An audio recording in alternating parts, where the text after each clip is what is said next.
Chapter 9. The Evening of the Betrothal. Villefort had, as we have said, hastened back to the Place du Grand Cour, and on entering the house found all the guests in the salon at coffee.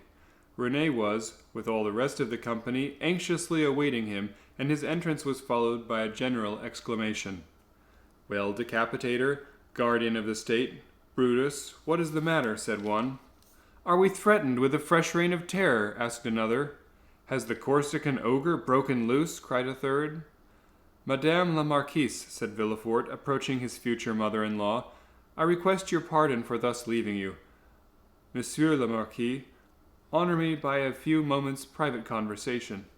"Ah, this affair is really serious, then?" asked the Marquise, remarking the cloud on Villefort's brow.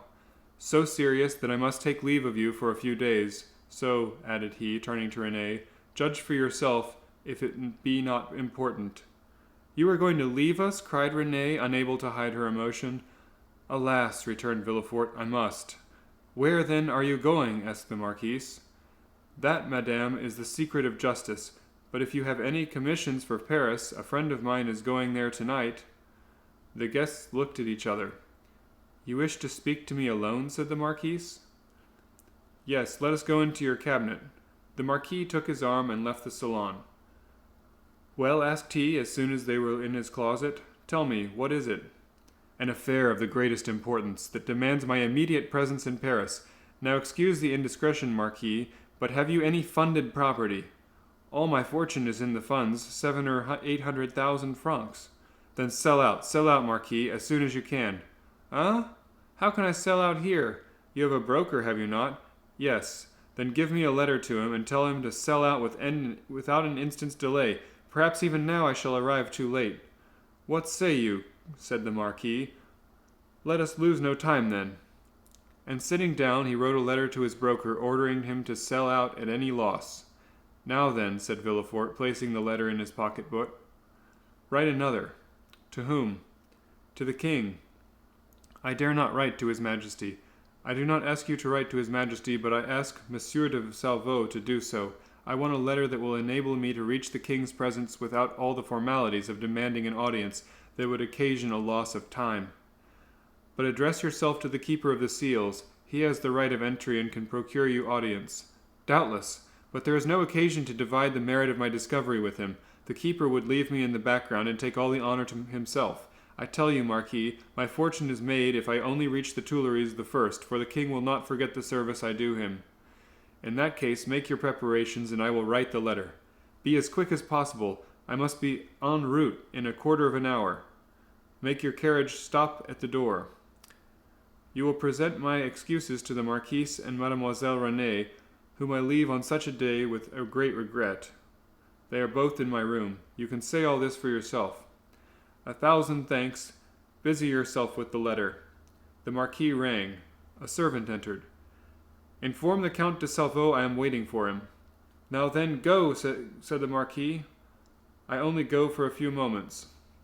Villefort hastily quitted the apartment, but reflecting that the sight of the deputy prosecutor running through the streets would be enough to throw the whole city into confusion, he resumed his normal pace. At his door, he perceived a figure in the shadow that seemed to wait for him. It was Mercédès, who, hearing no news of her lover, had come herself to inquire after him.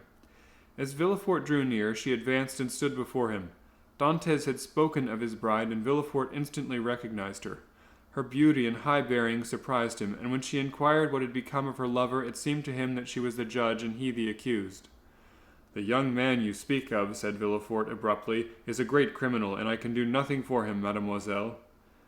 Mercédès burst into tears, and as Villefort strove to pass her, again addressed him. "But at least tell me where he is, that I may learn if he is alive or dead," said she. "I do not know. He is no longer in my hands," replied Villefort. And desirous of putting an end to the interview, he pushed by her and closed the door, as if to exclude the pain he felt. But remorse is not thus banished. Like the wounded hero of Virgil, the arrow remained in the wound and arrived at the salon. Villefort, in his turn, burst into tears and sank into a chair.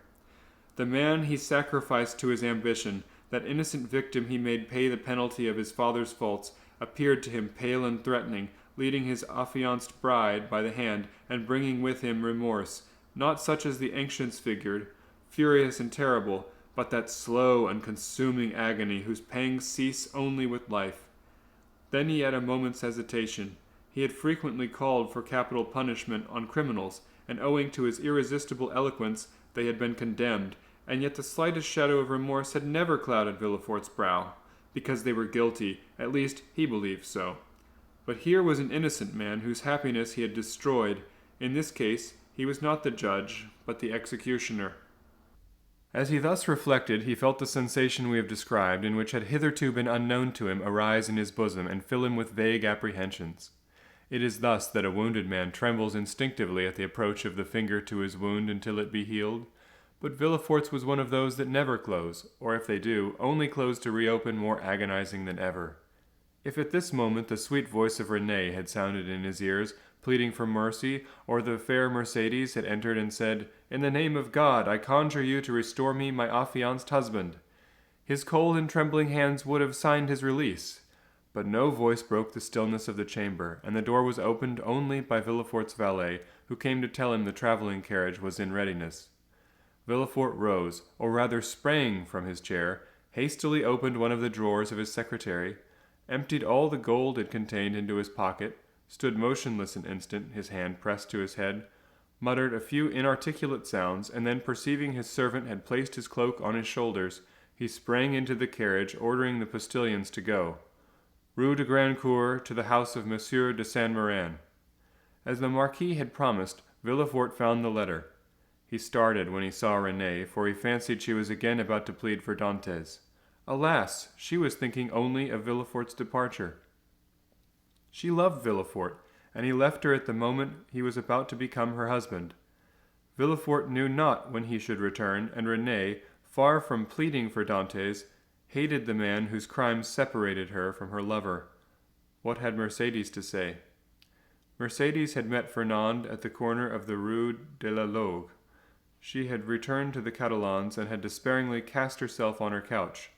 Fernand, kneeling by her side, took her hand and covered it with kisses that Mercedes did not even feel.